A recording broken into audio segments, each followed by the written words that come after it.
ଷଷ୍ଠ ଶ୍ରେଣୀ ଗଣିତ କାର୍ଯ୍ୟ ପୁସ୍ତିକା କାର୍ଯ୍ୟ ଫର୍ଦ୍ଦ 9 ନବମ ଅଧ୍ୟାୟ ସମତଳ ଉପରିସ୍ଥ ଜ୍ୟାମିତିକ ଆକୃତି। ବର୍ତ୍ତମାନ ଆମେ କାର୍ଯ୍ୟଫର୍ଦ୍ଦ 9 ଆଲୋଚନା କରିବା। କାର୍ଯ୍ୟଫର୍ଦ୍ଦ 8 ପର୍ଯ୍ୟନ୍ତ ଆମେ କରିସାରିଛେ। ବର୍ତ୍ତମାନ କାର୍ଯ୍ୟଫର୍ଦ୍ଦ 9 କୁ ଆଲୋଚନା କରିବା। ପ୍ରଶ୍ନ 1 ରେ କ'ଣ ଦେଇଛି ଦେଖିବା। ତୁମ ଜ୍ୟାମିତି ବକ୍ସର ତଳ ଗୁଡ଼ିକ ଗଣି ଲେଖ। ଜ୍ୟାମିତି ବକ୍ସ ତମ ପାଖରେ ଅଛି, ତାର ତଳ ଗୁଡ଼ିକ ଆମେ ଗଣି ଲେଖିବା। କେତେ ହେବ ତଳ, କେତୋଟି ହେବ ଜ୍ୟାମିତି ବକ୍ସର ତଳ ସଂଖ୍ୟା 6। ଆଚ୍ଛା, ଦେଖ ଏମିତି ଜ୍ୟାମିତି ବକ୍ସଟି, ଜ୍ୟାମିତି ବକ୍ସର ତଳ ଗୁଡ଼ିକ ଆମେ ଯଦି ଗଣିବା ତାହେଲେ କେତୋଟି ତଳ ହେବ? 1 2 3 4 ତଳଟି ଗୋଟେ 5 6 6ଟି ତଳ ହେବ। ଆଚ୍ଛା, ନେକ୍ସଟ କ୍ୱେଶ୍ଚିନ୍, ତାର ଧାର ସଂଖ୍ୟା ଲେଖ। ଧାର ସଂଖ୍ୟା କେତେ? 12ଟି ଧାର। ତାର ଶୀର୍ଷ ସଂଖ୍ୟା କେତୋଟି ଶୀର୍ଷ ଅଛି? ଶୀର୍ଷ 8ଟି। ଭେରି ଗୁଡ୍, 8ଟି ଶୀର୍ଷ। ବିପରୀତ ତଳ ଓ ଧାର ମଧ୍ୟରେ ସମ୍ପର୍କ କ'ଣ ଅଛି? ବିପରୀତ ତଳ ଗୁଡ଼ିକ ଆଉ ଧାର ଗୁଡ଼ିକ ସମାନ, ସମାନ ବୋଲି ଲେଖିବା ଆମେ। ସମ୍ପର୍କ କ'ଣ ନା ସମାନ। ଆଚ୍ଛା, ନେକ୍ସଟ ଯିବା। ପ୍ରଶ୍ନ କ'ଣ? ଜ୍ୟାମିତି ବକ୍ସ ଖାତା ଉପରେ ରଖି ଚାରିଧାର କଲମରେ ଗାର ଟାଣିଲେ କି ପ୍ରକାର ଚିତ୍ର ପାଇବା? କି ପ୍ରକାର ଚିତ୍ର ପାଇବା? ଆୟତ ଚିତ୍ର ପାଇବା। ରାଇଟ୍, ଆୟତ ଚିତ୍ର। ନେକ୍ସଟ 6 ନମ୍ବର ଦେଖ। ଜ୍ୟାମିତି ବାକ୍ସ ପରି ତୁମେ ଆଉ 4ଟି ବସ୍ତୁର ନାମ ଲେଖ। କ'ଣ କ'ଣ? ଦିଆସିଲି ପେଢ଼ି। ରାଇଟ୍, ଦିଆସିଲି ପେଢ଼ି, ଆଲମିରା, ଇଟା, ବହି, ଫ୍ରିଜ୍, ୱାସିଂ ମେସିନ୍, ଏସବୁ ଗୁଡ଼ିକ ଯେତେ ସବୁ ଜିନିଷ ତୁମେ ଦେଖୁଛ, ଆଟା ପେଢ଼ି, ଏଗୁଡ଼ିକ ସବୁ ଜ୍ୟାମିତି ବକ୍ସ ଭଳି ଆୟତ ଘନ। ଆଚ୍ଛା, କ'ଣ କ'ଣ ଲେଖିବା ଦେଖ।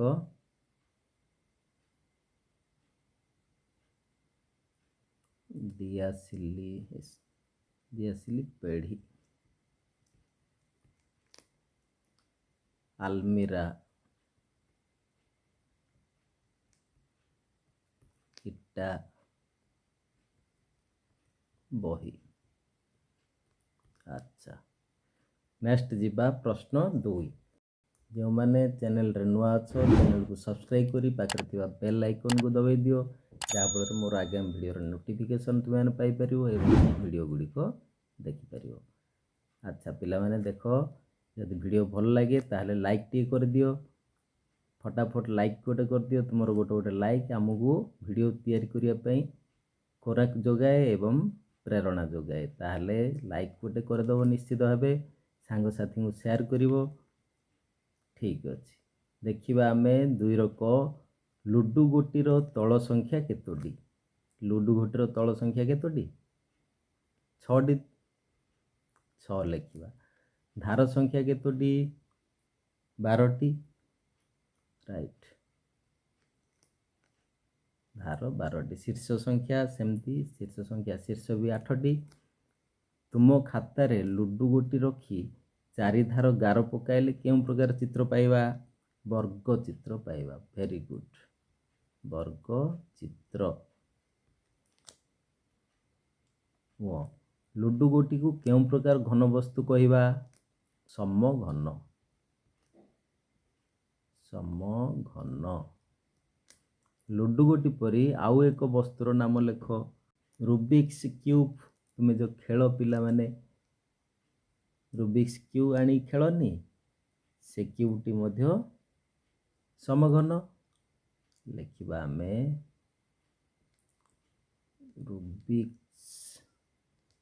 Rubik's cube.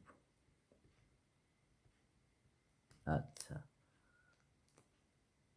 ନେକ୍ସଟ ଯିବା ପ୍ରଶ୍ନ 3। ଦେଖ 3 ନମ୍ବର ପ୍ରଶ୍ନ କ'ଣ ଦେଇଛି। ବଲ୍ର କେତୋଟି ତଳ ଅଛି? ଗୋଟିଏ। ଗୋଟିଏ ତଳ ଅଛି।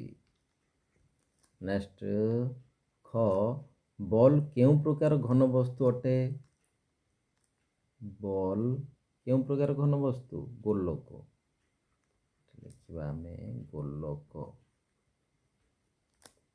बॉल परी आउ एक वस्तुर नाम लेख तरभुज देखिछ पिले तरभुज सेमती बॉल भली मंडा पिठा खाइछ मंडा पिठा भी बॉल भली लिखिबा तमे कौन भी लिखिपार तरभुज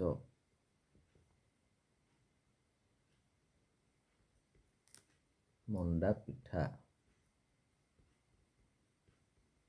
अच्छा नेक्स्ट जीवा प्रश्न 4 जोकर टोपी को देख और लेख ये टोपीटी को देख ये जोकर रो टोपी बढ़िया है नहीं कि ताले प्रश्न कर कौन देछि यार समतल संख्या केतोटी समतल अच्छी गोटे समतल अच्छी लिखा एकोटी समतल संख्या एकोटी वक्रतल संख्या सेमती एकोटी गोटे वक्रतल अच्छी आउ वक्रधार संख्या वक्रधार केतोटी अच्छी गोटे अच्छी वक्रधार ये वक्रधार ओके वक्रतल ये पटटा है आमर वक्रतल अच्छा शीर्ष संख्या केतोटी गोटे शीर्ष अच्छी देखुच ना नाई यहाँ आमर शीर्ष एकोटी यह कि प्रकार घन वस्तु आपको कह जाए कौन कोन कोन कौन कह जाए कोन एहीपरि आउ एक घन वस्तुर नाम लेख काहाली कौन लिखा काहाली नेक्स्ट जीवा प्रश्न 5 रूल बाड़ी देख लेख समतल केतोटी समतल अच्छी दुईटी समतल अच्छी रूल बाड़ी वक्रतल केतोटी अच्छी वक्रतल गोटे वक्रधार केतोटी अच्छी वक्रधार 1 2 दुईटी वक्रधार अच्छी आउ कि प्रकार घन वस्तु आपको कह जाए सिलिंडर कौन कह जाए सिलिंडर आउ एक घन वस्तुर नाम लेख सेमती आउ गोटे घन वस्तुर नाम लिखा तुम पानी पीवा बोतल देखिच बोतल भी सिलिंडर परी पाइप देखिच पेपर रोल जहाँ भी तुम्हें लिखिपर लिखा आम पेपर रोल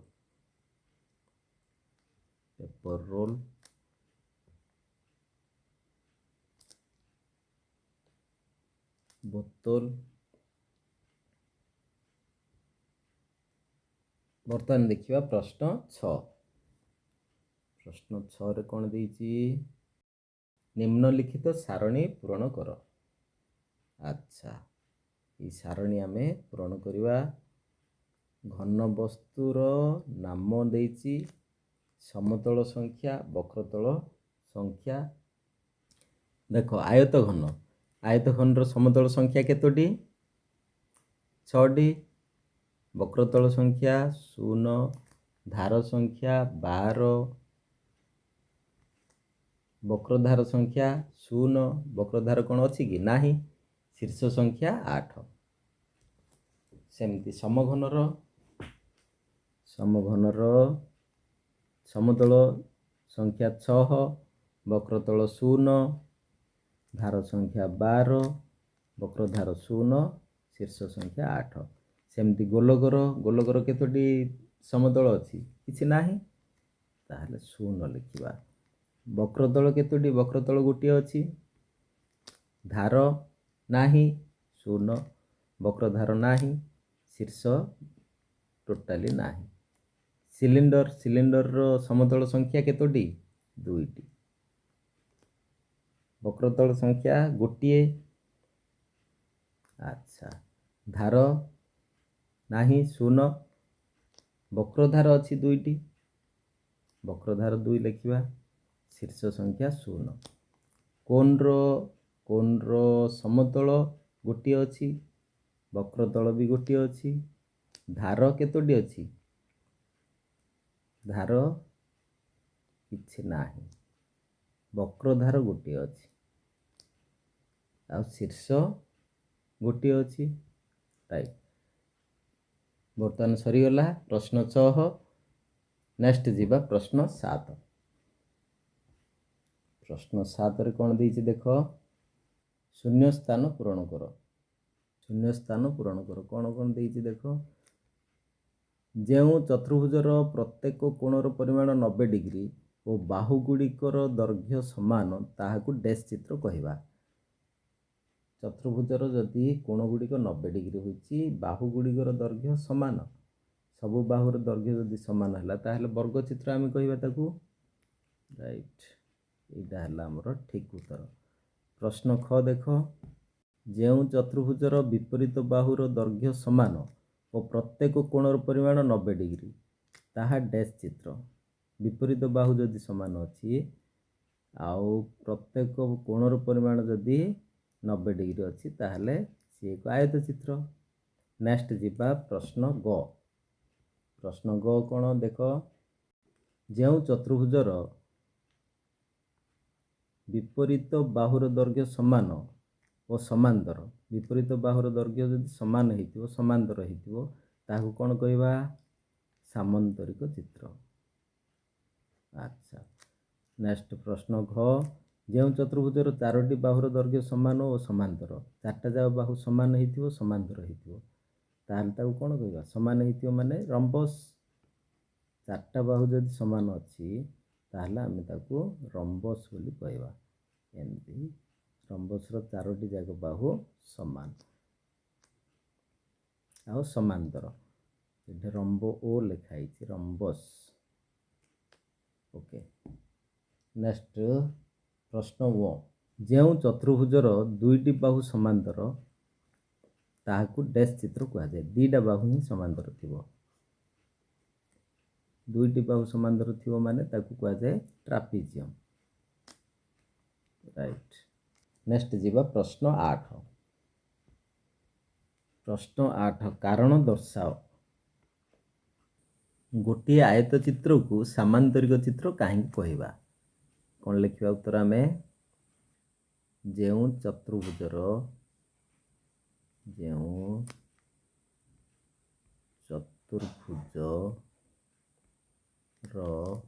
विपरीत बाहु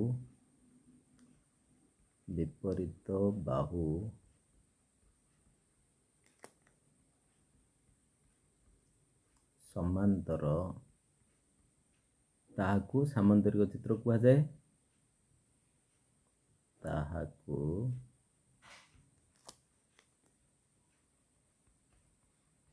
सामांतरिक चित्र कहवा।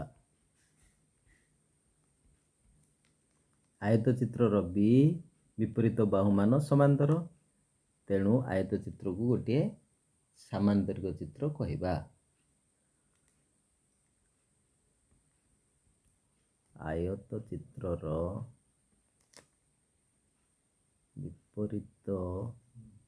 विपरीत बाहु मान समांतर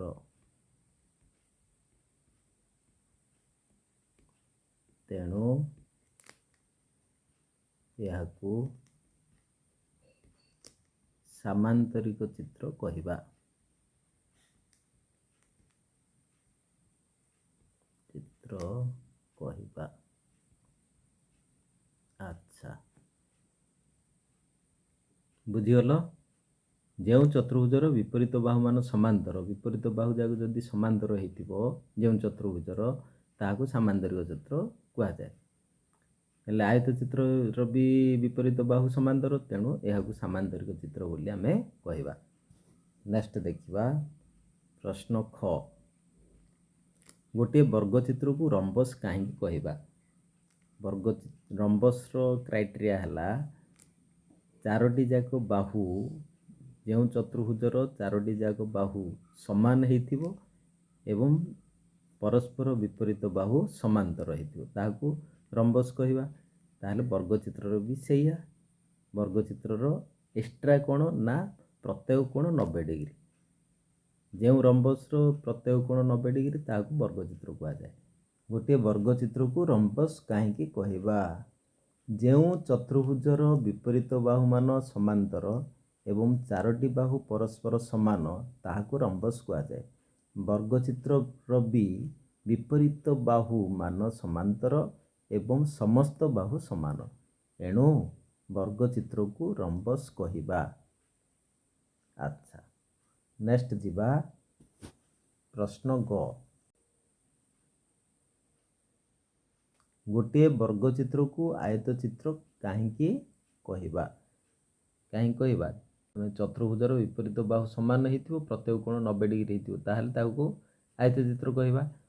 ବର୍ଗଚିତ୍ରର ବି ପ୍ରତ୍ୟେକ ବାହୁ ସମାନ ଏବଂ ଆର ବିପରୀତ ବାହୁ ସମାନ, ତାର ପ୍ରତ୍ୟେକ ବାହୁ ସମାନ ଏବଂ ପ୍ରତ୍ୟେକ କୋଣ ମଧ୍ୟ 90 ଡିଗ୍ରୀ, ତେଣୁ ବର୍ଗଚିତ୍ରକୁ ମଧ୍ୟ ଗୋଟିଏ ଆୟତଚିତ୍ର ବୋଲି କହିପାରିବା। ଆଚ୍ଛା ପିଲାମାନେ ଦେଖ କ'ଣ ଲେଖିବା ଆମେ। ଯେଉଁ ଚତୁର୍ଭୁଜର ବିପରୀତ ବାହୁ ସମାନ ଓ ସମାନ୍ତର, ପ୍ରତ୍ୟେକ କୋଣ 90 ଡିଗ୍ରୀ, ତାହାକୁ ଆୟତଚିତ୍ର କୁହାଯାଏ। ବର୍ଗଚିତ୍ରରେ ବି ଏହି ସବୁ ଦେଖିବାକୁ ମିଳେ, ତେଣୁ ବର୍ଗଚିତ୍ରକୁ ଆୟତଚିତ୍ର କହିବା। ବର୍ଗଚିତ୍ରକୁ